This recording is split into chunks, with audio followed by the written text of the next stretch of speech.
సముద్రంలో అలలు రావడం సహజం. తీర ప్రాంతంలో అలలు ఎక్కువగా ఉంటాయి. అయితే అప్పుడప్పుడు సముద్రం మధ్యలో స్క్వేర్ వేవ్స్ కనిపిస్తుంటాయి. గాలి రెండు దిశల్లో వచ్చినప్పుడు సముద్రంలో అలలు రెండు దిశల్లో వచ్చి ఒకదానికొకటి ఢీకొట్టినప్పుడు స్క్వేర్ వేవ్స్ ఏర్పడుతుంటాయి. నిజానికి ఇదేదో అద్భుతం కాదు, ప్రమాదానికి సంకేతం. రెండు అలలు ఢీకొన్నప్పుడు స్ట్రాంగ్ రిప్ కరెంట్స్ ఏర్పడతాయి. దాదాపు 10 అడుగుల ఎత్తు వరకు అలలు ఎగసి పడతాయి. ఇది స్విమ్మర్లకు, సర్ఫర్లకు ప్రమాదకరం. ఎంత ఎక్స్పీరియన్స్ ఉన్న సర్ఫర్ అయినా సరే సర్ఫ్ బోర్డ్ పై నిలబడటాన్ని రిప్ కరెంట్ వేవ్స్ సులువుగా మారుస్తాయి.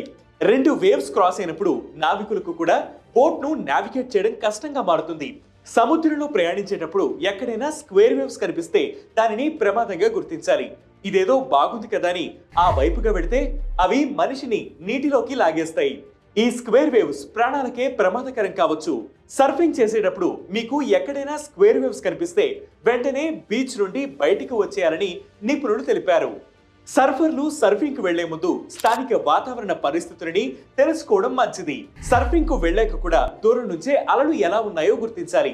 ఒక్కసారి స్క్వేర్ వేవ్ లో చిక్కుకుంటే దాని నుంచి బయటకు రావడం అంత ఈజీ కాదని నిపుణులు అంటున్నారు. సో స్క్వేర్ వేవ్స్ కనిపించినప్పుడు బోట్స్ లో ప్రయాణించే వారు, సర్ఫర్లు జాగ్రత్తగా ఉండాలి. ఇంట్రెస్టింగ్ గా ఉంది కదా?